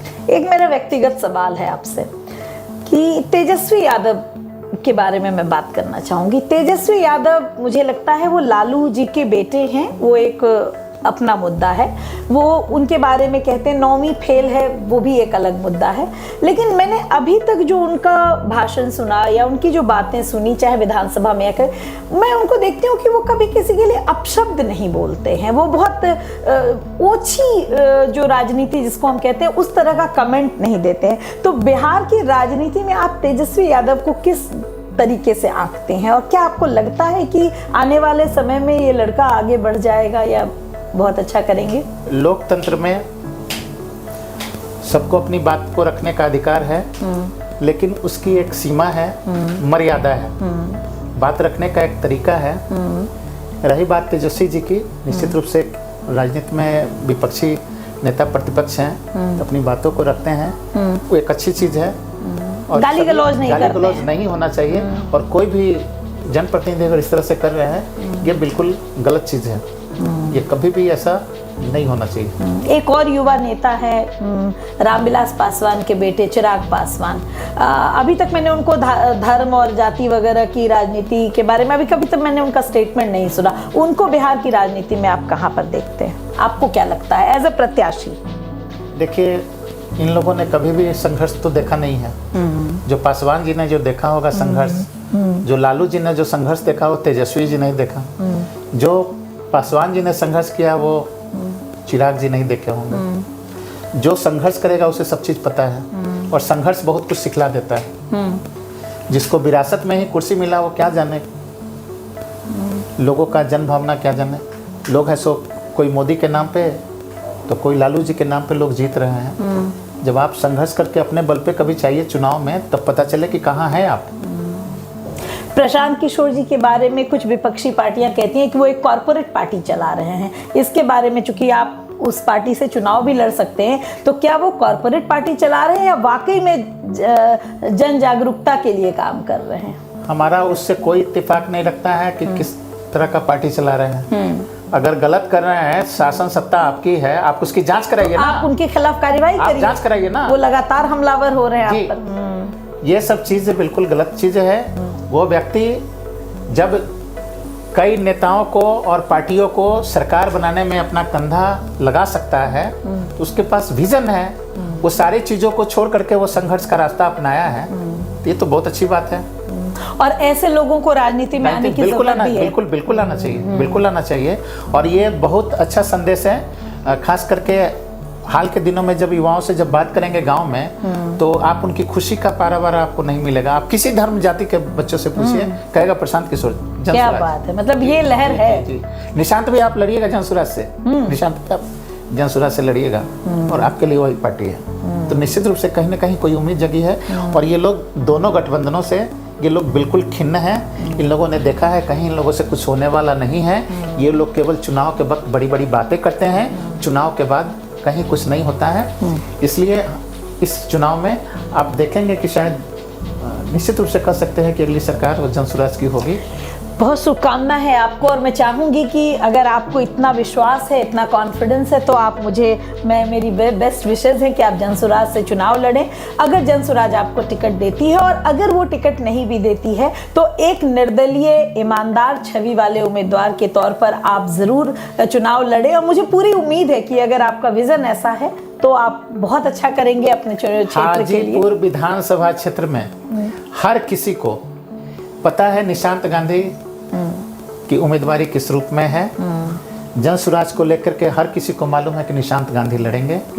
और प्रशांत जी ने कहा है, ऑन रिकॉर्ड कहा है, कि इस चुनाव में जन सरोकार से जुड़े लोगों को, अच्छे लोगों को, जिनका जनाधार है, जिनको सब लोग जानते हैं, और जानते हैं किस रूप में जानते हैं, अगर अच्छे रूप में जानते हैं, उनको टिकट दिया जाएगा। उन्होंने कहा है कि अगर उनके पार्टी से कोई चूक अगर हो जाता है, कोई गलत दागी उम्मीदवार को मिल जाता है, आप उन्हें वोट नहीं करें। आप वहाँ पे जो अच्छे जो उम्मीदवार हैं, आप उनके लिए वोटिंग करें। और टिकट खरीदने और बेचने की बात ना हो तो शायद उम्मीदवार ईमानदारी से चुनाव भी लड़ेंगे, मुझे लगता है। जी बिल्कुल। और जनसुराज में ऐसी कोई बात होने वाली नहीं है। ये मुझे पता है कि पैसे का कोई खेल नहीं है। और निश्चित रूप से लोकतंत्र की जो मर्यादा है उस मर्यादा को पालन जनसुराज करेगी। मैं चाहती हूँ कि आप जैसे जो लोग हैं वो राजनीति में आगे बढ़ें, जीतें, क्योंकि पावर जब आती है तो बहुत कुछ करने का भी अवसर प्राप्त होता है। और मुझे लगता है कि जब आप चुनाव जीतेंगे तो हाजीपुर के जो बुनियादी मुद्दे हैं उसको आप अपने मुद्दे समझकर शायद उस पर काम करेंगे, जैसी आपकी भावना से लगती है। बस मुझे एक ही चीज़ का डर रहता है, आप जैसे लोग जो बहुत भावनात्मक होते हैं, बहुत आवेश में होते हैं, बहुत प्रेम भाव से, बहुत आध्यात्मिक रूप पर से भी आप बहुत ज़्यादा जुड़े हुए हैं, तो कहीं इन पूरे मगरमच्छों के बीच में कहीं आप ट्रैप ना हो जाए, आप कमज़ोर ना पड़ जाए। लेकिन हम जैसे लोग हमेशा आपके साथ खड़े रहेंगे और मैं चाहूँगी कि आप ज़रूर चुनाव जीतें और लड़ें और जो भी समस्याएं हैं उसका सामना करते हुए चुनाव जीतें।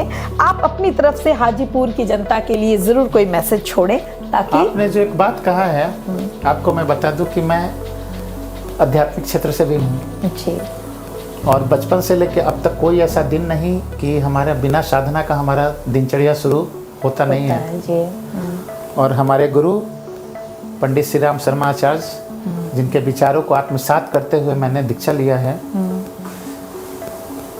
मैं आंदोलन में 2 बार मैं जेल गया हूँ। अच्छा। उस पूरे विधानसभा में कोई ऐसा लीडर आंदोलन में, चाहे वो बिजली आंदोलन हो, बिजली को लेकर के, और हमारे एक बड़े व्यवसायी शहर में उनका अपहरण हो गया था, उस अपहरण के खिलाफ एक बहुत बड़ा जन आंदोलन हुआ था। उस आंदोलन में भी मैं जेल गया था। हम बड़ी बड़ी बाधाओं को मैंने पार किया है। रोज़ तलवार की धार पे मैं चलता हूँ। तो हम पे कोई किसी तरह का कोई दबाव आया और उससे मैं दबाव में मैं आऊँ, उससे पहले मैं मरना पसंद करूँगा। उससे पहले मैं मरना पसंद करूँगा। लेकिन कोई दबाव, कोई प्रभाव में मैं निशांत गांधी आ जाए, ये नहीं कभी नहीं हो सकता है। उसके पहले ऐसी बात होगी मैं राजनीति को मैं छोड़ दूंगा। ये बहुत अच्छी बात है और हमको लगता है, और विधानसभा के लोगों के लिए बात है, मैं विश्वास देता हूँ, मैं भरोसा देता हूँ कि आप जिस उद्देश्य से, जिस भरोसे के साथ घर से निकलकर बूथ पर जाकर के जो वोट देंगे, जो मन में जो आपकी परिकल्पना होगी, जो आपका विश्वास भरोसा होगा, निशांत गांधी उस पर 5 साल तक उस भरोसे विश्वास को नहीं तोड़ेगा। मैं इसकी गारंटी देता हूँ। सिर्फ ये अंतिम संदेश यही है कि आपका जो विश्वास भरोसा है वो नहीं टूटेगा, इसकी मैं गारंटी देता हूँ। ये बहुत बड़ी बात है। इतना आपने कहा है अपने क्षेत्र की जनता से, आपका पर्सनल जुड़ाव जो है वो उस चीज़ को मैं बहुत अप्रिशिएट करती हूँ। और ये थे निशांत गांधी जी जो हाजीपुर विधानसभा क्षेत्र से इस साल विधानसभा चुनाव में निर्दलीय प्रत्याशी या जन स्वराज के प्रत्याशी के रूप में चुनाव लड़ेंगे। अपने क्षेत्र की जनता के लिए इनका भावनात्मक जुड़ाव आपने पॉडकास्ट में ज़रूर देखा होगा। मुझे उम्मीद है कि आप इनको वोट ज़रूर करेंगे। इस पॉडकास्ट को हाजीपुर में जो भी व्यक्ति देखें, एक बार ज़रूर ऐसे प्रत्याशियों के लिए सोचिए कि अगर ऐसे प्रत्याशी चुनाव जीतेंगे तो आपके लिए क्या फ़ायदा होगा। बहुत बहुत धन्यवाद।